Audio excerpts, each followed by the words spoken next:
Hello, welcome to violin class. This is our first rehearsal video. So your child probably took home his or her violin this week, and here are a few things you could do at home to support what we're doing at school. First of all, we're going to practice just learning to hold the violin when we are not playing, which is really important because it sets up how we hold it when we are playing. So your child should have a sticker on the violin right here. Your left hand will go there, or his left hand. And then you want to put the violin with the arm across the body to the other side, so to the right side. This hand will normally be holding the bow, so it's just sitting there for now. But for right now, just don't worry about the bow. So this would be what I call one. So when I say one, we want to have hand on the shoulder of the violin on the sticker, because that makes it secure under the arm with this arm across the body. So that's one. And two is just taking it out. So let's practice that a couple of times. 1, 2, 1, 2, 1, 2. There you go. Now, this might seem super simple, but it really isn't. There's so many options of where you could hold it and which ways you could do it that little kids sometimes get very confused. So it's totally fine if it takes a little while to remember hand on the sticker, arm across the body to the other side. That's how our instrument is safe. That's also the position that we used to bow when we begin class and when we end class to show respect to one another. So that is a nice thing to learn. Next, we're going to add the feet. So playing position is simply just opening the feet a little bit, about hips width apart more or less, in a balanced, even position. It's nothing fancy. So we would go 1, 2 for the feet. Now 3 for the violin. Ready? Let's try that again. So 1, 2 for the feet, 3 for the violin. One more time. 1, 2, 3. Once we're done with that, we're going to look for the button. This is what we call the button. It holds the tailpiece, which has the strings attached to it. And the button helps us to guide where the violin should go. So we're going to turn it, look for the button, aim it to the ear. I always tell them make a giant earring out of your violin, then take an elevator down to the shoulder and simply look towards the scroll, which is this. So look towards the scroll, and then if you lean back a tiny bit and use your head as a counterbalance, your violin just stays here. But for now, we're going to keep our hand here.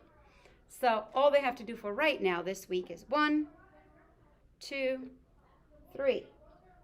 Look for the button, giant earring, take an elevator down to the shoulder, head to the scroll.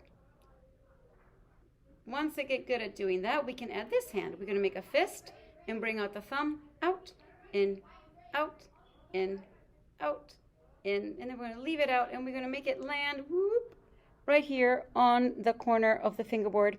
Then we're going to take out our first finger, and that's going to be our crab claw, and we're going to pick like a little crab gently at the strings. It'll sound better if you're over the fingerboard than if you're back here. Okay, so go over here and let's try our word rhythms, which the children know, on each string. So we're going to do Mississippi hot dog, Mississippi hot dog, Mississippi hot dog, Mississippi hot dog. All right, now let's try, let's see, how about popcorn and candy?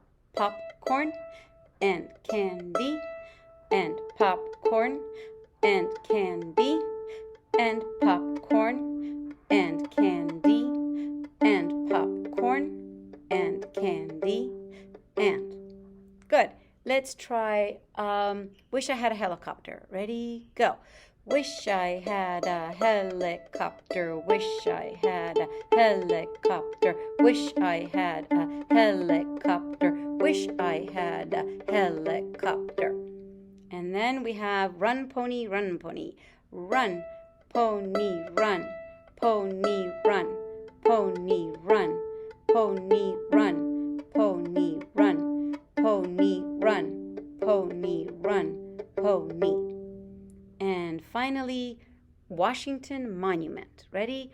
Washington Monument, Washington Monument, Washington Monument, Washington Monument. That's it. So we go back to rest position and we can bow. And then we're done. This is harder than it looks.